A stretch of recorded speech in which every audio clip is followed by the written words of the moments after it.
계속해서 저희가 예루살렘 공회에 대해서 오늘 15장의 말씀을 근거로 말씀 선포하기를 원합니다. 15장의 내용은 그리 재밌는 내용은 아니다라고 말씀을 드렸어요. 그렇지만 우리에게는 굉장히 중요한 내용이다라고 지난주에도 여러분에게 상기시켜 드렸습니다. 15장의 내용이 왜 중요한가? 우리 인생의 우리 보통 일반적인 삶과 동일하다는 거예요. 우리가 자연적인 생일이 있고 그래서 태어났기는 했지만 진정 주님이 원하시는 아름다운 충만한 삶을 위해서는 우리가 주님의 주님 되심을 인정하는 거듭난 삶으로 다시 태어나야 되는 것으로 우리들이 알고 있듯이, 오늘 교회도 오순절의 사건을, 성령 강림 사건을 통해서 교회가 이 땅 가운데 탄생은 했지만 그 교회의 정체성을 100% 깨닫지 못하고 진정 교회다운 교회로 그들이 아직까지 이 15장의 내용이 이전까지는 아직까지 교회의 정체성을 100% 살아내지 못하고 있었다라고 말씀을 드렸습니다. 그렇지만 안디옥 교회, 시리아 안디옥 교회의 그 멋진 모습을 통해서 사도 바울과 바나바가 1차 전도여행을 떠나는 것으로서 그들의 전도 현장 가운데 진정 교회가 무엇인지, 또 무엇을 위해서 주님께서 교회를 세웠는지에 대한 그들의 깨달음이 있는 것이고, 다시 안디옥 교회로 돌아왔을 때 진정 교회다운 모습으로 꿈틀거리며 거듭남의 그런 산고를 치르고 있는 그 내용들을 지난 15장을 통해서 저희들이 바라보게 됐습니다. 이렇듯 교회로 태어났지만 교회다움을 이루어 나가는 거듭남의 기회가 그들 삶 가운데 주어졌다. 또한 그 주어진 상황을 통해서 그들이 진정 사도행전적인 교회로 그 모습을 바꾸어가는 그런 산통은 있지만 교회다운 두 번째의 탄생을 이야기하는 것이 15장의 내용일 줄 믿습니다. 안디옥 교회에 돌아왔을 때 이렇듯 진정 교회다운 교회의 정체성을 이루어 나가는데 반대하던 사람들이 유대에서 내려온 것을 저희들이 바라봅니다. 그 사람들을 뭐라고 불렀다 그랬어요? 유대주의자라고 부를 수 있습니다. 또한 사도 바울은 다른 그의 서신에서 그들을 손할례당이라고 이야기하기도 하고요. 또한 거짓 형제들 혹은 거짓 교사라고 지칭하는 사람들입니다. 지금까지 교회가 교회됨을 방해했었던 외부적인 그런 어려움이 있었다면 이제 교회의 정체성을 교회다운 교회로 거듭나는 이 과정 가운데 이제 내부적인 어려움들을 겪게 되더라는 거예요. 그러면 교회가 교회다운 모습으로 거듭나는 것을 방해하고자 하는 세력이 어떤 세력이겠어요? 마귀들이죠. 마귀와 사탄의 세력들이겠죠. 그래서 교회가 그저 유대의 교회의 한 종파로, 한 민족의 선민사상으로 가득 차버린 자기중심적인 교회로 남아있기를 원했다는 거예요. 그래서 초대교회의 모습을 봤을 때 교회의 일원임에도 불구하고 자기가 교회인 줄 몰라요. 사도들 또한 보게 되면 유대교회의 일원으로서 자신들이 생각하기에 이 교회는 유대교회의 한 종파로 생각하며 유대교회에서 그들이 행했던 것 같이 때가 되면 기도할 때에 성전에 찾아가 기도를 하고 모든 유대교의 관습들을 따라가며 율법을 지키는 그들의 모습들을 여러분이 발견하게 되더라는 거예요. 그렇지만 이제 1차 전도여행을 통해서 더 이상 이것이 유대교의 한 종파가 아닌 세계 땅끝까지 복음을 증거하는 하나님의 그 예수 그리스도의 그 사명을 감당하는 세계 종교로 거듭나는 그 상황 가운데 그들이 겪게 되는 어려움일 줄 믿습니다. 이 어려움을 통해서 저희들이 두 가지 꼭 배워나가기를 원해요. 첫 번째, 우리 교회도 꽤 오래 태어난 지 오래된 교회이지만 과연 우리가 교회적인 정체성을 갖고 있느냐는 거예요. 다르게 얘기하면은 이게 누군가의 교회가 아니라 목사의 교회도 아니고 어떤 특정한 성도들의 교회도 아니고 내 교회도 아닌 진정 주님의 교회로서 주님이 원하시는 교회다운 모습을 우리 삶 가운데 갖고 있느냐는 거예요. 거기에 대해서 우리가 심각한 질문을 하고 진정 주님이 이 교회의 주인이시라는 것을 인정하고 그분이 원하시는 교회의 모습으로 우리가 거듭날 수 있도록 우리의 삶을 드리기를 원합니다. 그럼으로써 초대교회가, 이 사도행전적 교회가 이루었던 놀라운 역사를 우리 또한 이루어 나가기를 원하더라는 거예요. 또한 오늘 이 교회다움으로 거듭나는 이 모습을 통해서 또 한 가지 여러분과 제가 갖기를 원하는 것은 우리의 가정 또한 동일하다는 거예요. 사람이 태어나고 세례받고 거듭나는 것 같이 교회도 태어나고 그들의 유대교적인 그 모든 전통 가운데서 벗어나 새로운 주님이 원하시는 주님의 교회로 거듭나듯이 우리도 눈이 맞아 결혼을 했어요. 그래서 내 가정이라고 생각합니다. 그런 여러분의 가정이 아닌 진정 주님의 가정으로 주님께서 원하시는 것이, 그 가정 가운데 원하시는 것이 무엇이고, 또 내가 원하는 것으로 그 가정을 채우는 것이 아니라 주님이 원하시는 것으로 그 가정을 채워가는 것으로서 그 가정을 통해 이루고자 하는 주님의 뜻, 그 주인 대신, 그 가정의 주인 대신 주님의 뜻을 이루어드리는 거듭난 가정을 함께 만들어 가기를 원합니다. 오늘 그래서 그 말씀 가운데 조금 딱딱하고 지루한 이야기지만 우리들이 그 거듭남의 원리들을 뽑아냈을 때 우리의 교회가 거듭나고 우리의 가정이 거듭날 줄 믿습니다. 오늘 그들이 그래서 유대 교인들과 부딪혔어요. 유대주의자들과 정확하게 얘기하면요. 부딪혔을 때 충돌했다는 단어가 무엇인지에 대해서는 설명을 했습니다. 그래서 고린도 전서 13장의 저자이고 또 사랑장의 저자이며 또 그 에베소서의 하나됨의 그 서신을 쓴 저자로서 그가 충돌을 했다라고 얘기했어요. 그랬을 때 우리가 그가, 이 사도 바울이 그 사랑에 대해서 이야기는 했지만 자기가 사랑을 실천 안 하는 것인지, 하나됨에 대한 이야기를 에베소에서 이야기를 했지만 그가 하나됨을 거부하는 건지에 대한 심각한 질문을 지난 시간에 저희들이 해봤다는 거예요. 그럼 바꾸어서 무슨 얘기예요? 그가 자기가 이야기한 것을 안 지킨 것이 아니라 그가 이야기하는 성서적인 사랑이 바로 유대주의자들과 충돌하는 것이었고, 또 성서적인 하나됨을 추구하는 것이 바로 유대주의자들과 충돌할 수밖에 없는 그의 선택이었다는 것을 여러분이 깨달으실 수 있어야 되더라는 거예요. 왜? 아무리 하나 된다 하더라도 진정한 교회됨이 우리 삶 가운데 먼저 선행돼야 되는 것이고, 그것을 위해서 우리 공동체가 하나 돼야 된다는 거예요. 또한 우리의 사랑도 그것을 방해하는 사랑은 의미 가운데에서 성서적인 사랑이라고 하기가 어렵다는 것을 우리들이 다시 한번 살펴보게 되더라는 겁니다. 그래서 안디옥 교회에서 충돌한 이유, 안디옥 교회는 그 해결의 방법, 이 엄청난 충돌의 해결의 방법을 예루살렘에 있는 사도들과 장로들에게 결정하도록 사절단을 보내더라는 거예요. 그래서 그 사절단의 일부로 바울과 바나바가 예루살렘으로 올라갔습니다.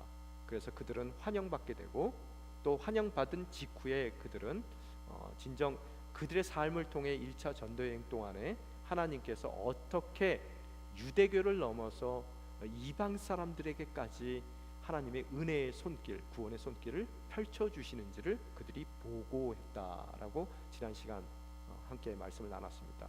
오늘 읽으신 본문 말씀은 바로 그 보고를 하고 있는 상황 가운데 사건이 일어나더라는 거예요. 그 사건에 보게 되면 5절에 보게 되면 그때 누구라고요? 바리새파에 속했던 사람들 중에서 교회로 개종한 사람, 기독교인으로 개종한 사람들이라는 거예요. 어떻게 보면은 사도 바울과 비슷한 그런 배경을 갖고 있던 그 사람들이 일어나 말했다라고 지난 시간에 잠깐 나눴습니다. 그 일어났다라는 단어는 히라버로 봤을 때 그냥 일어났다는 얘기가 아니라 아주 급격하게 분노 가운데 급작스럽게 일어났다라는 그런 단어입니다. 그 단어를 통해서 오늘 사건이 일어나고 있는 것은 보게 되면은 그들이 바울과 바나바가 보고하고 있는 그 내용을 참을 수가 없었던 것 같아요. 그래서 그들이 불쾌감과 분노 가운데 일어나서 바울과 바나바가 보고하고 있었던 내용들을 막아버리는 것 같습니다. 그래서 그들이 일어나 말한 내용을 보게 되면 이방 사람들도 할례 받아야 되는 것이고 또 모세의 율법을 지키도록 해야 된다는 거예요. 그게 구원의 조건이라는 것을 그들이 이야기하고 있더라는 거예요. 여러분이 잘 아시는 바와 같이 예수 그리스도의 그 십자가 사건은 그 율법의 모든 멍에, 우리가 도저히 질 수 없는 그 멍에로부터 우리를 자유케 하는 율법의 완성입니다. 오늘 새롭게 태어난 그 교회가 그 은혜를 사모하는 은혜의 공동체로 주님께서 허락하신 이 땅 가운데서의 은혜의 통로로서의 구실을 담당하기 위한 거듭난 교회로 지금 나아가고 있는 바로 그 순간에 다시 한번 이들은, 이 유대주의자들은 그 교회가 자유함을, 은혜 가운데 자유함으로 나아가지 못하도록 다시 이 율법의 굴레 가운데로 잡아 끌고 있는 모습을 여러분이 바라볼 수 있게 되더라는 거예요. 근데 한 가지 오늘 여러분에게 비교해드리고 싶은 것은 이 유대주의자의 의도가 무엇이냐는 거예요. 또한 오늘 유대주의자와 반대 방향에 서 있었던 사도 바울과 베드로, 그들의 진정한 의도는 뭐였는지, 또한 오늘 이 팽팽하게 이루어질 그들의 토론 가운데, 논쟁 가운데 정말로 교회가 두 쪽으로 쪼개져 나갈 것 같은 가장 큰 위기 가운데 놓였을 때 그 모든 것을 정리하는 그 정리자로 우뚝 서게 되는 베드로의 마음 가운데 그가 품었던 것이 과연 무엇인지 우리들이 함께 나누기를 원합니다. 그래서 여러분이 베드로와 같은 인생이 되길 원해요. 오늘 성경에 나온, 우리가 차근차근 하나씩 저희들이 봐갈 텐데, 이 바리새파 사람들 출신이었던 유대주의자들의 마음 가운데서는 늘 그들이 주장하는 것은 구원받은 자의 자격이라는 거예요. 또한 반대쪽에 있었던 사람들의 그 주장은 뭐냐면 구원하시는 하나님의 은혜라는 쪽에 초점을 맞추고 있습니다. 지금 이 두 가지 다른 관점들이 여러분 좀 구별이 되셔야 돼요. 뭐라고요? 이 율법주의자들은 구원받는 우리의 자격이에요. 그들이 포커스를 맞추는 것. 그렇지만 반대쪽에 있었던 사도 바울과 바나바, 또 우리가 오늘 본문을 통해서 알다시피 베드로의 입장은 구원하시는 하나님의 은혜에 포커스가 맞춰져 있더라는 거예요. 그 은혜와 자격에 뭔 차이가 있느냐? 이 자격을 운운하는 사람들의 항상 특징이 뭐냐 하면 자기의 주도권입니다. 기득권이에요. 오늘 이들은 예수를 믿었다 하지만 그 예수 그리스도의 십자가 사건 자체를 이해하고 있었던 사람들은 아니에요. 그냥 자기가 편했고, 그동안 컴포트 존이라고 얘기하잖아요, 영어에서는. 그동안 자기가 익숙했던 상황 가운데 자기가 누리고 싶은 것들을 누리기 위해서 교회의 일원이 돼 있는 사람들입니다. 그래서 이방인들이 들어오는 것도 부담스럽고요, 또한 그 이방인들이 할례를 받고 유대 교인으로 개종했을 때는 그나마 참을 만한데, 이제는 그 모든 율법이 무시되는 것 같고, 또 이제는 너무나 나하고 낯선 이방인들이 들어와서 그 교회 내에서 판을 친다는 것이 이게 용납이 안 되는 사람들이에요. 그래서 자신들이 제일 잘 알고 제일 자신들의 기득권을 주장할 수 있는 근거를 바리새파 사람들의 출신이기에 그들은 율법과 할례를 가장 그 교회의 중심된 기준으로 제시를 하고 있더라는 거예요. 무슨 소리인지 이해가 되십니까? 그래서 이 사람들을 만약에 용납했을 때는 어떻게 될 것 같으세요? 이방인들이 들어올 수 없어요. 들어오기 위해서는 그들이 제일 잘하는 것을 기준 삼아 교회에 들어올 수밖에 없게 되는 거예요. 그러면 여러분, 만약의 경우 사랑으로 품어주고 또 이들을 갖다가 하나됨 때문에 이들을 받아주기 시작한다면 교회에서 그 다음 단계가 무엇인지를 생각해 보셔야 되더라는 거예요. 이들이 만약의 경우 그들이 요구대로 할례를 받아들이고 모든 율법을 교회 기준으로 삼는다면 그 다음에 대상들이 누굴 것 같으세요? 사도들입니다. 그죠? 여러분이 잘 아시는 바와 같이 사도들 중에서 율법에 능통한 사도가 없어요. 또한 그들의 구원받을 자격으로 따진다면 구원받을 만한 자격을 가진 사도가 하나도 없더라는 거예요. 그럼 바리새파 출신으로서 자신들이 정말로 능통한 율법과 또 경건한 삶을 그 잣대로 디밀었을 때 다음번에 부정되고 거부돼야 될 사람들은 교회의 리더십이었던 사도들마저도 거부당하게 될 것이고, 만약에 그런 일들이 일어난다면 초대교회를 통해서 주님께서 이루었던 놀라운 역사와 놀라운 이적과 기적들이 불가능해지더라는 거예요. 이 교회의 본질에 대한 이야기라는 것을 여러분이 아실 수 있더라는 거예요. 그러고 나서 그들이 그런 주장 가운데 6절에 보니까 사도 바울과 바나바가 보고를 하고 있을 때 말을 끊고 그들의 주장을 강하게 어필했던 것 같습니다. 그래서 6절에 보니까 이 일의 심각성을 느끼고 사도들과 장로들이 이 문제를 논의하려고 함께 모이게 됩니다. 여기서 함께 모이다라고 번역된 이 단어 자체가 다른 복음서의 용례들을 봤을 때 이 헬란말 용례가요, 주님께서 보통 사람들을 가르칠 때 곡식의 알곡들을 모아 창고에 쌓은다는 그런 예화를 많이 사용하십니다. 그때마다 사용하셨던 단어예요.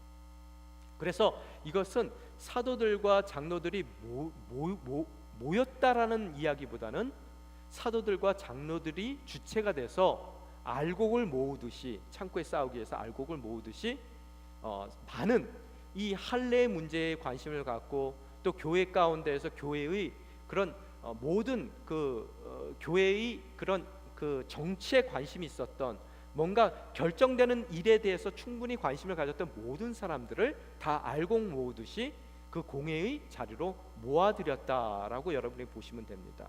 그 모인 장소 가운데서 어떤 일이 일어납니까? 7절에 보게 되면 뭐라고 써 있습니까?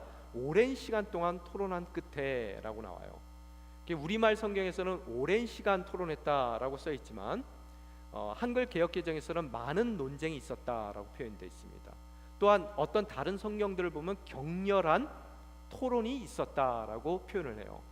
그러면은 오랜 시간이라는 얘기는 그 회의의 시간이 굉장히 시간적으로 길었다라는 이야기가 될 수 있을 것이고, 또 많은 논쟁이 있었다는 얘기는 그 오랜 시간 동안에 회의하며 많은 주제들에 대한 토의가 있었다는 얘기고요. 또한 격렬한 토의가 있었다라고 표현되는 그 성경의 말씀을 봤을 때는 그 토의 과정이 오랜 시간 많은 주제를 다뤘지만 그것이 조용한 토론이 아니라 격렬하게 서로들 공방하는 그런 아주 큰 소리가 오고 가는 그런 토론이 있었던 것으로 생각이 됩니다. 그 가운데 그 토론 끝에 어떤 일이 일어나요? 7절에 베드로가 일어나 그들에게 말했습니다 라고 성경은 이야기하고 있어요. 여기서 일어났다라는 단어는 위에서 유대주의자들이 일어났다는 단어와 다른 단어입니다. 그래서 위에서는 보고하고 있는 사이에 자신들이 마음에 안 들기 때문에 하나님이 뭘 원하시는지 관심 없어요.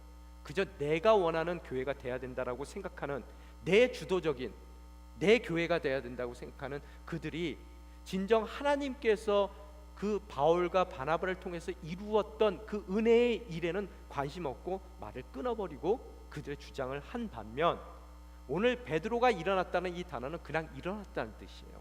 그래서 이 뜻은 뭐냐면 누가가 의도적으로 비교를 한 것 같은데요, 이 뒤에 베드로는 모든 오랜 시간 동안 여러 가지 주제가 아주 격렬하게 토의되는 그 모든 것을 고스란히 다 듣고 그 마음 가운데 결국 이 문제가 그냥 놔둬서는 될 문제가 아닌 교회의 위협적인 가장 중요한 문제라는 것을 그가 깨닫게 되고, 그래서 그 이야기를 정리하기 위해 이 문제를 확실하게 팽팽하게 서 있는 이 양분되어 있는 이 교회가 진정 하나님이 원하시는 아름다운 교회로 하나님의 기준에 맞춰 다시 하나가 될 수 있게 하기 위해서 그가 일어나 그 이야기들을, 논쟁된 그 주제들을 정리하고 있다라고 성경은 기술하고 있더라는 거예요.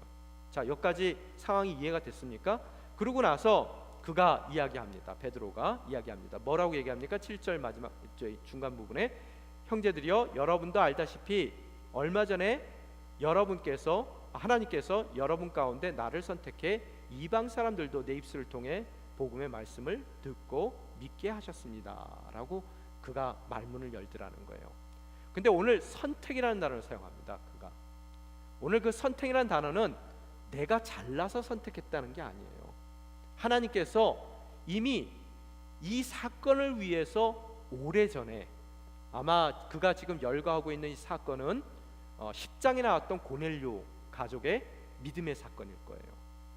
그 당시에 만약의 경우 오늘 일어나고 있는 이 공의회가 AD 50년에 학자들이 추측하기 50년에 만났다라고 얘기하는데요, 만약에 그 학자들의 추측이 맞는다면 한 10년 전에 있었던 일이에요. 벌써 10년 전에 주님께서는 교회가 교회다움을 이루기 위해 거듭나는 과정 가운데 그들이 겪게 될 어려움이 무엇인지를 알고 있었고, 그래서 사도 중에 가장 으뜸되는 사도 베드로, 그것도 사도들 중에서 헬라적인 문화권을 갖고 있지 않고 순수한 히브리파 유대인으로서의 그 사도인 베드로를 미리 하나님께서 선택하여 이 일을 준비시켰다는 것을 누가는 이야기하고 있더라는 거예요. 그러면 그 일이 어땠습니까? 여러분, 10년 전에 요바에서 무슨 일이 있었어요? 무두장이 시몬 집에서 그가 머무르며 배가 고팠어요. 그래서 밥이 차려지기를 기다리고 있었는데, 기다리며 그가 어디로 올라갔다 그랬어요? 옥상으로 올라갔어요. 거기서 기도할 때 그는 3번의 환상을 보게 됩니다. 하나님께서 주신 어떤 환상이었었어요? 보자기에 싼 것이, 네구퉁이가 싸진 것이 하늘로부터 내려와 펼쳐졌을 때 그 안에 온갖 4발 달린 짐승, 또 바닥을 기는 짐승들이 가득했단 말이에요. 주님께서 뭐라 그러셨어요? 먹으라. 그랬을 때 베드로의 그 유대교적인 한계가 나와요. 아직까지 은혜를 모르는, 아직까지 이전의 삶 가운데 갇혀있는 그의 모습, 불결하기 때문에 먹을 수가 없다는 거예요. 한 번도 이런 거 먹어본 적이 없대요. 안 된대요. 주님께서 먹으라는데도요. 주님께서 3번의 환상 끝에 뭐라고 그러십니까? 왜 내가 깨끗게 한 것을 네가 불결하다라고 이야기하느냐. 주님께서 말씀하신단 말이에요. 그 말씀의 뜻이 무엇일까 고민하고 있었을 때 마침 어떻다고요? 가이사라에서 고넬료가 보낸 사람들이 시몬의 집에 당도하더라는 거예요. 그래서 그의 초청을 받고 그가 가이사라의 고넬료의 집으로 가게 됩니다. 그 고넬료의 집 가운데서도 그의 이야기를 들어보면 그가 얼마나 이 유대주의적 사고를 갖고 있었는지를 저희들이 알 수 있습니다. 사도행전 10장 28절 잠깐 띄워주십시오. 저희들이 베드로가 가이사라에 있는 고넬료를 만났을 때의 그가 한 이야기를 저희들이 읽을 수 있습니다. 28절 같이 읽겠습니다. 시작. 그들에게 베드로가 말했습니다. 여러분도 잘 알다시피 이렇게 이방 사람과 교제하거나 방문하는 것은 우리 유대 사람으로는 율법에 어긋나는 행동입니다. 그러나 하나님께서는 어떤 사람도 불결하거나 더럽다라고 해서는 안 된다고 내게 보여주셨습니다. 율법에 갇혀있던 사람이에요. 아직까지 사도 중에 사도라고 이야기하면서도 불구하고 그는 유대교인으로서의 정체성을 갖고 있었다는 거예요. 그래서 하나님께서 보여주셨음에도 불구하고 그는 하나님께 순종하기가 껄끄러웠던 그의 심정을 성경은 이야기하고 있더라는 거예요. 그렇지만 주님께서 보여주신 환상으로 인해서 내가 사양하지 않고 너네 집에 들어가겠다는 거예요. 그 집에 들어가 마음을 아시는 주님께서 할례받지 않았던 이방인 고넬료의 가족 가운데 선포된 복음의 말씀을 그들이 받아들였을 때 은혜 가운데 그들을 구원하신 주님께서 그들의 구원을 확증하기 위하여 그들 인생 가운데 성령까지도 부어주신 그 모습을 바라보며 그는 베드로는 놀라게 되더라는 거예요. 히브리파 유대인이 그 일을 10년 전에 미리 오늘 이 사건을 위해서 주님께서 그를 선택하여 준비시켰다는 것을 그가 이야기하고 있더라는 거예요. 물론 그 일이 아무리 사도 베드로지만 받아들이기가 어려웠어요. 그래서 이 고넬료의 가족이 성령 받았다는 이야기를 그가 예루살렘에 있는 교회에 전했을 때 그 교회 반응이 어땠는지를 한번 살펴봅시다. 11장 2절 말씀이요. 2절 3절 같이 읽겠습니다. 시작. 그래서 베드로가 예루살렘에 올라갔을 때 할례 받은 신자들이 그를 비난하며 당신이 어떻게 할례 받지 않은 사람들의 집에 들어가 그들과 함께 식사를 할 수 있었어라고 물었습니다. 준비가 안 된 거예요. 10년 전에도요. 동일한 마음들을 갖고 있습니다. 여러분, 우리의 입장도 똑같다는 거예요. 컴포트 존을 떠난다는 것이 얼마나 어렵다는 것을, 얼마나 그것이 우리가 원하는 것과 하나님의 원하는 것의 괴리를 넘는다는 것이 얼마나 힘든 일이라는 것을 오늘 성경은 이야기하고 있더라는 거예요. 그렇지만 우리가 꼭 알아둬야 될 것은 우리의 교회는 내가 원하는 것이 기준이 된 교회가 아니에요. 내가 원하는 교회의 상을 우리 교회 가운데 세우는 것이 아니라 오로지 이 교회의 주인 되신 주님의 뜻에 맞는 바로 그 교회가 돼야 되는 것이 오늘 우리에게 요구하시는 주님의 명령이라는 거예요. 그죠? 제발 성경 읽으세요. 성경 가운데 하나님께서 요구하시는 교회의 모습이 무엇인지를 깨닫고 그 모습으로 거듭나기 위하여 우리가 노력할 때 주님께서는 진정한 교회로 우리의 모습을 만들어 주시더라는 거예요. 그게 제 목적입니다. 유대주의자들은 내게 중요해요. 나의 기득권이 중요하기 때문에 내가 제일 잘하는 것, 남들보다 우위에 쓸 수 있는 것을 자꾸 교회의 그런 기준으로 내놓게 되더라는 거예요. 그 기준에 못 미달하니까 내 말 들으라는 얘기입니다.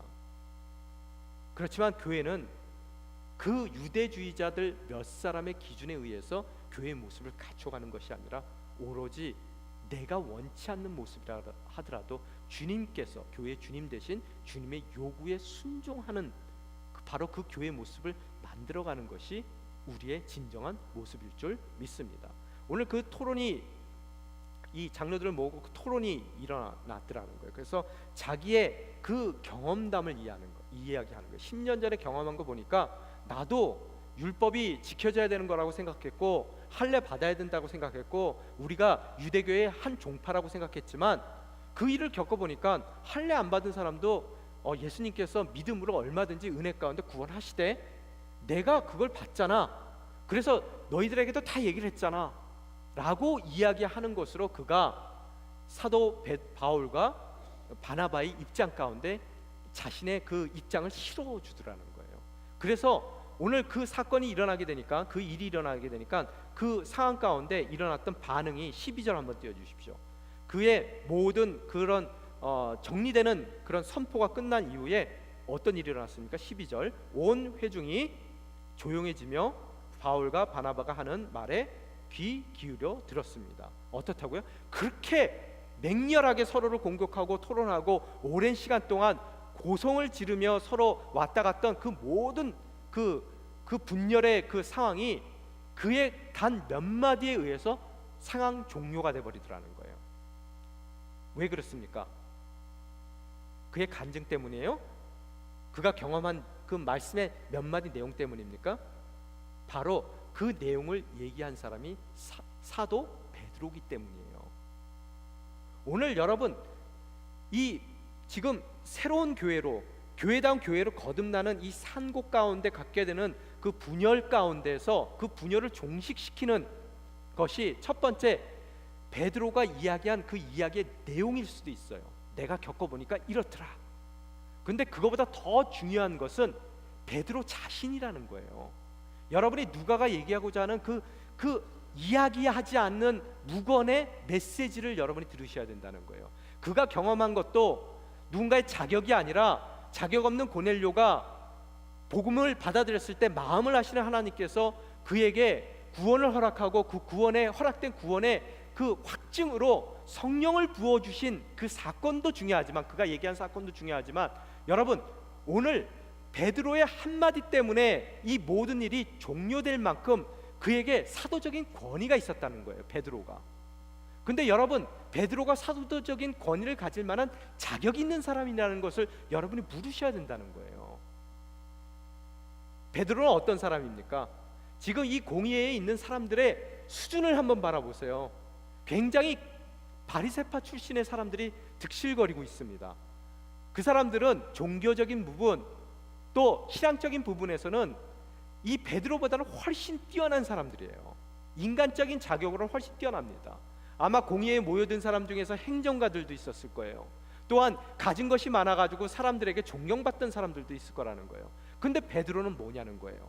그저 사도일 뿐이에요. 그것도 대사도입니다. 그런데 그가 사도로 부름받았을 때, 예수님의 제자로 부름받았을 때 그가 자격이 있어서 부름받았냐는 거예요. 그는 갈릴리 총구석의 어부 출신입니다. 배울 게 없어요. 가진 게 없습니다. 그 내세울 수 있는 어떠한 출신도 없는, 자격 없는 사람이에요. 그렇지만 예수님께서는 그를 그의 제자로 삼아주셨어요. 그것도 가장 큰 제자로 삼아주셨습니다. 또한 예수님 따라다니는 그 제자의 그 수련의 과정을 통해서 그가 제자적인 자격을 갖췄습니까? 아니에요. 항상 예수님과 비껴나가는 인생이에요. 예수님한테 얼마나 많은 욕을 들어먹습니까? 또 마지막에 가서는 그 예수님마저도 부인해 버렸던 사람이에요. 그렇지만 그렇듯 자격 없는 그런 베드로를 주님께서 선택하여 주셨어요. 처음으로 제자로 선택하셨고요. 또한 두 번째로 그를 사도 중에 가장 큰 사도로 선택해 주셨어요. 어떻게요? 자격이 없지만 은혜 가운데요. 그래서 오늘 자격을 운운하고 있는 그들 가운데 사도 베드로가 이야기하는 이야기의 내용도 중요하지만 그들에게 직접적으로 주는 메시지는 뭐냐 하면 그들을 다 잠잠케 시키는 그 대사도로서의 그 모든 권위가 그의 자격에서 온 것이 아니라 자격 없는 그를 하나님께서 은혜 가운데 불러주시고 세워주셨기에 이 모든 것이 가능하다는 것을 누가는 간접적으로 보이지 않게 더 명백한 증거를 그 공회의 모든 자격을 운운하는 이들에게 선포하고 있다는 것을 여러분이 바라볼 수 있어야 되더라는 거예요. 또 한 가지 베드로가 놀라운 장면이 뭔지 아세요, 여러분? 오늘 이 사건이 일어나기 바로 직전에 안디옥에서의 사건을 갈라디아서 2장 11절서부터 14절에 표현이 되어 있습니다. 잠깐 띄워주시면 저희가 같이 읽겠습니다. 시작. 그러나 게바가 안디옥에 왔을 때 그에게 책망할 일이 있어서 얼굴을 마주 대하고 그를 책망했습니다. 게바는 야고보가 보낸 몇몇 사람들이 오기 전에 이방 사람들과 함께 음식을 먹고 있었습니다. 그러나 그들이 오자 그는 할례 받은 사람을 두려워해 슬그머니 그 자리를 떠났습니다. 그러자 다른 유대 사람들도 게바와 함께 위선을 행하고 바나바까지도 그들의 위선에 휩쓸렸습니다. 나는 그들의 복음에 대로 바르게 행하지 않는 것을 보고 모든 사람 앞에서 게바에게 이렇게 말했습니다. 당신은 유대 사람으로서 유대 사람처럼 살지 않고 이방 사람처럼 살면서 어떻게 이방 사람에게 유대 사람처럼 살라고 강요합니까? 무슨 얘기예요? 게바가 누굽니까? 베드로예요. 아마 안디옥으로 바울이 1차 전도여행을 마치고 돌아온 그 시점에 아직까지 유대의 몇몇 사람들, 그 유대주의자들이 안디옥을 방문하기 직전에 베드로가 안디옥을 방문했었던 것 같아요. 그래서 그 보고의 내용들을 다 듣고 놀랍게 하나님께서 이방인들에게도 은총을 베푸시는가 보다. 나도 10년 전에 경험이 있었어. 그 생각을 갖고 그는 그래도 마음 문을 열고 이방 사람들의 집에 가서 식사를 했더라는 거예요. 여러분, 안디옥 교회는 이방 땅에 세워진 이방인들의 첫 교회입니다. 물론 그 이방인들이 아마 할례 받았을 수도 있을 것 같아요. 그래서 그 이방인들과 식사를 하며 그는 자신이 경험한 것도 있고 또 바나바와 바울이 그 이야기했던 그 모든 은혜의 순간들을 그가 들었기에 이방인들하고 밥 먹고 있었지만 아직까지도 이 자격 없는 대사도가요, 교인과 밥을 먹다가 유대주의자들 몇 명이 안디옥 교회에 내려왔다는 그 이야기를 듣고 그 밥상을 밀치고 그가 그 자리를 도망하듯이 나오는 것으로서 이방인 성도들의 마음을 상하게 했다는 거예요. 베드로만 그랬습니까? 여기에 보면은 유대교 지도자들이 다 그랬고 자기와 함께 1차 전도여행을 떠나서 모든 하나님의 은혜의 이방 사람들을 향한 은혜 손길을 자기가 실제적으로 보고 경험한 바나바까지도 그들이 똑같은 행동을 하는 것으로서 바울이 어떻게 했다고요? 그들을 책망했다라고 써있어요. 자, 여러분 한번 고민해 봅시다. 책망을 조용히 가서 베드로 왜 그러셨어요? 그렇게 했겠어요? 지금 얘기가요? 아마 온 교회가 다 보는 앞에서 큰 소리로 감히 대사도 베드로를 바울이 책망하더라는 게 공개적으로요. 여러분, 교단의 총회장입니다. 지금 바울 누구예요? 과거가 찜찜한 갓 선교사로 자기 삶을 헌신한 뭐예요? 루키예요, 루키. 새로운 사람입니다. 감히 어디다 대고 책망을 해요. 오늘 여러분이 이 사건 가운데서 한국에 가보면은 제가 그러더라고요. 한국에서 생활하다 보니까 어른들한테 잘해야 된다라는 얘기를 막 주변에서 해요. 그래서 너 잘해야지. 너 세상에 다 용서받아도 한국에서 용서 못 받는 죄가 하나 있다 그러더라고요. 무슨 죄예요? 여러분, 무슨 죄예요? 괘씸죄요. 네, 그거는 예수의 보혈로도 용서를 못 받는다 그러더라고요.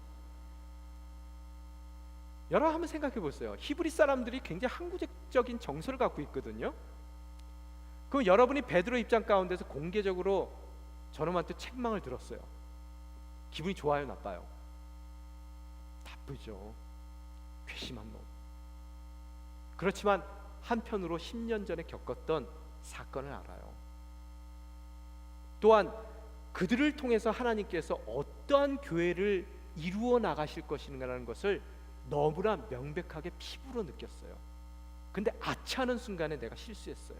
왜? 그만큼 그 갭을 뛰어넘기가 어려운 거예요.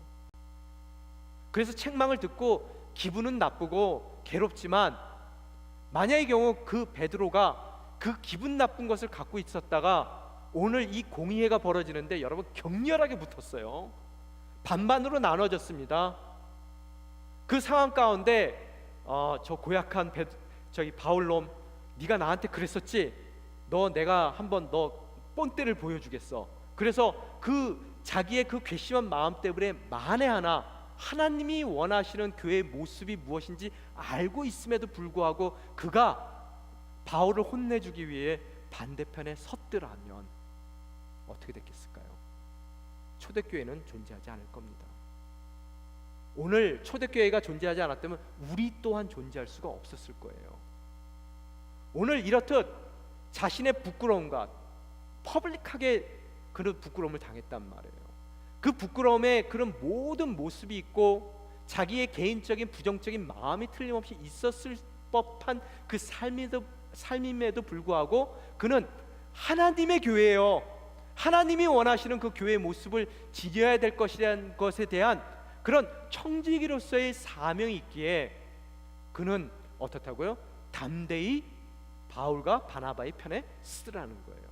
그래서 오늘 성경에 보게 되면은 11절에 보면은 뭐라고 써 있습니까? 11절, 15장 11절. 우리는 그들과 마찬가지로 주 예수의 은혜로 구원받았다고 믿습니다. 여기 퍼스널 프로나운이 뭐로 나와요? 우리라고 나와요. 위. 지금 자기가 혼자 얘기해 놓고요, 우리라고 얘기해요. 우리나라 사람들은 모든 게 다 우리잖아요. 그러니까 뭐 저분 누구셔? 우리 아들이야. 제 아들 아니거든요. 자기 아들이죠. 우리는 그래서 이 우리라는 것에 대해서 별로 감이 없어요. 그렇지만 오늘 우리라고 얘기했다는 얘기는 뭐냐 하면, 내가 공개적으로 치욕을 당했지만 그 치욕당한 그 사람이 이야기하는 것이 하나님이 원하시는 교회의 모습이라는 것을 너무나 명백히 잘 알고 있고, 하나님의 교회가 하나님의 원하시는 교회가 돼야 되기 때문에 그는 자신을 우리라고 묻고 그들의 입장에 힘을 실어주는 것으로 이 모든 분열의 위기를 넘어가더라는 거예요. 오늘 바로 여러분이 그런 베드로가 되셔야 돼요. 그래야 우리가 지금 직면하고 있는 분열의 그 모든 단계를 넘어 진정 주님이 원하시는 주님의 교회의 모습을 이루어 나갈 때 바로 그 교회를 통해 사도행전적 역사를 우리의 교회를 통해 이루어갈 줄 믿습니다. 그 어떤 누구의 교회도 될 수 없어요. 목사의 교회도 아닙니다. 그 어떤 누구의 편에 서려고 하지 마세요. 여러분은 예수님 편이어야만 됩니다. 제가 솔직히 얘기할게요. 어떤 분들은 와서요, 우리 교회의 그 태생이 그런가 봐요. 와서 목사님 편해주겠대요. 제 편 원치 않습니다. 제가 그분들에게 얘기해요. 왜 제 편이 됩니까? 제가 예수님 편인데요. 여러분은 그 누구의 편도 돼서는 안 돼요. 목사의 편이 돼서도 안 되고, 오직 예수 그리스도를 중심으로 하나 된 바로 그 교회가 돼야 된다는 거예요. 때로는 여러분을 수치 준 사람이에요. 괘씸해요. 그렇지만 그가 이야기하는 것이 진정 하나님이 원하시는 교회의 모습이라면 우리가 돼야 되는 거예요. 나의 삶을 봐라. 나의 삶 자체도 자격 없지만 대사도가 됐고, 그래서 한 방에 조용해져요. 내 자격입니까? 하나님의 은혜예요.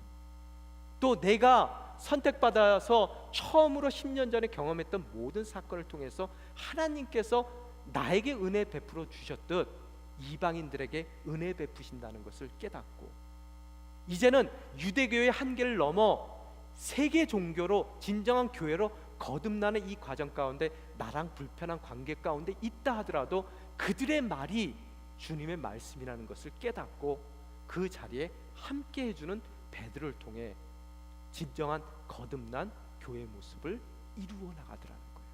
바로 밴쿠버 온누리 교회가 추구해야 될 모습이 이 모습이라는 거예요. 이걸로 끝나면은 우리가 심심하잖아요. 여러분의 가정은 누구의 가정입니까? 여러분의 가정이 누구의 가정이에요?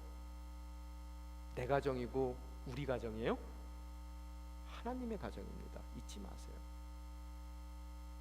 착각하는 것이 뭐냐 하면은 내가 눈 맞아 결혼했어요. 그래서 내 가정이라고 생각하지만 여러분, 그렇게 태어난 그 가정이 진정한 가정이 되기 위해서는 하나님의 가정으로 거듭나야 돼요. 항상 보면은 그 가정 가운데 이 유대주의자들이 있어요. 내 가정이에요. 가정의 행복의 기준을, 그 가정의 존재 이유를 내가 정합니다. 그래서 남편에게 요구하고 아내에게 요구하고 자식들에게 요구해요. 그들의 자격을 운운합니다. 제가 목회를 하다 보면은요, 참 신기한 게 여자들이 가정 문제에서는 남편보다 나은 것 같아요. 왜냐하면은 남편들이 가정 문제로 저한테 상의 오르는 사람들이 거의 없어요. 근데 여성분들은 그 가정에 대해서 기도하며 울면서 이 목사에게 와서 상의해요. 어떻게 하면 우리 가정이 행복한 가정이 될 수 있을까요? 그 상의하는 내용들을 가만히 찬찬히 듣다 보면은 항상 동일하게 반복되는 이야기들이 있어요. 그 이야기가 뭐냐 하면은, 그러면 먼저 좀 사랑 좀 해주세요. 목사님, 자격이 있어야 사랑을 하죠. 내가 요만큼 자격만 있으면 내가 그 남편 사랑하죠. 유대주의자로요, 자기가 그 가정의 기준이 되고요, 하나님의 가정인데도 불구하고 그 가정을 내가 원하는 행복의 기준으로 그 가정을 몰아가기를 원해요. 바로 그 사람이 거듭나지 않는다면 그 가정은 절대로 하나님의 가정으로 거듭날 수 없더라는 거예요. 제가 늘 말씀드리잖아요. 하나님의 은혜라는 건 뭐예요? 자격이 없지만 사랑해 주는 거예요. 내가 자격 없는 남편이지만, 자격 없는 아내지만 먼저 사랑할 때 내가 사랑하는 유일한 이 땅 가운데 단 한 명이 되는 거예요. 그 자격과 가치가 사랑을 통해서, 나의 사랑을 통해서, 은혜적인 사랑을 통해서 그 삶 가운데 부어지더라는 거예요. 그게 주님의 가정입니다. 무슨 얘기인지 이해가 됐어요? 바로 여러분 삶 가운데 오늘 그렇듯 논쟁이 일어날 수밖에 없는 거듭남의 산고를 겪고 있다면, 여러분의 가정이 겪고 있다면, 행여 여러분을 먼저 은혜의 딸로, 또 은혜의 아들로 10년 전에 이미 하나님께서 자격 없는 나를 귀한 그분의 딸로 받아주신 그 은혜를 경험했다면, 또 아들로 자격 없는 나를 정말로 은혜 가운데 자격의 여부 없이 나를 그 아들로 받아주신 그 주님의 은혜를 내가 10년 전에 이미 경험했다면, 오늘 바로 그 하나님의 가정으로 거듭나고자 어려움, 진통을 겪고 있는 여러분 가정 가운데 여러분을 그런 은혜의 증거자로, 베드로로 세우고 싶어 하시는 하나님의 부르심을 여러분이 읽을 수 있어야 되더라는 거예요. 바로 여러분이 베드로예요. 자, 옆에 있는 분에게 얘기하세요. 당신이 베드로입니다. 은혜를 말씀하세요. 내가 은혜의 수혜자라는 것을 선포하시고요, 이제 그 가정 가운데 은혜로 자격 없는 내 남편을, 내 아내를 사랑할 때 세상에 단 한 명밖에 없는 내가 사랑하는 내 아내가 되고 내 남편이 되더라는 거예요. 바로 그 가치들이 태어나는 가정, 그 가정이 나의 가정이 아닌 하나님의 가정으로 거듭난 가정이 될 것입니다. 바로 그때야 자격 없는 우리들을 통해서 우리의 자격을 넘어선 멋진 하나님의 일들이 일어나는 거예요. 우리가 자격을 논한다면 우리 교회는 우리 자격만큼, 우리가 할 수 있는 만큼밖에 못합니다. 그러나 우리가 은혜 가운데 서로를 바라볼 때, 진정 십자가의 은혜를 우리의 삶 가운데 나의 은혜로 받아들일 때, 우리는 우리의 자격을 넘어선 하나님이 주시고자 하는 꿈과 비전을 이룰 수 있는 멋진 사도행전적 교회가 될 줄 믿습니다. 그런 사도행전적 교회, 그런 사도행전적 교회의 구성원이었던 믿음의 가정들이 되시기를, 주님의 가정들이 되시기를 다시 한번 주님의 이름으로 축원합니다. 이 시간 함께 기도하며 나아가길 원합니다. 주님, 저희가 율법주의자였습니다. 나의 기득권을 세우기 위해서 내가 그 교회의 주인이었고 내가 그 가정의 주인이었습니다. 이제 그 모든 기준들을 내려놓길 원합니다. 주님, 은혜 가운데 우리를 불러주셨는데 저희가 어찌 주님 앞에 자격에 대한 이야기를 할 수가 있겠습니까? 주님, 진정 주님이 원하시는 아름다운 주님의 교회가 되고 주님의 가정이 될 수 있도록 율법주의적인 그런 멍에 가운데 갇혀있는 우리의 삶을 자유케 하여 주시옵소서. 주님, 은혜를 은혜로 받아볼 수 있는 그런 주님의 놀라운 능력의 대상이 될 수 있게 도와주시사 초대교회를 통해서 이루었던 놀라운 역사를 우리의 교회를 통해, 우리의 가정을 통해 이루어 주시옵소서. 먼저 사랑하는 곳으로서 가치를 만들어줄 수 있는 아내가 될 수 있게 도와주시고, 또한 그 가치를 만들어줄 수 있는 남편이 될 수 있게 도와주시옵소서. 함께 기도하며 나아가시겠습니다.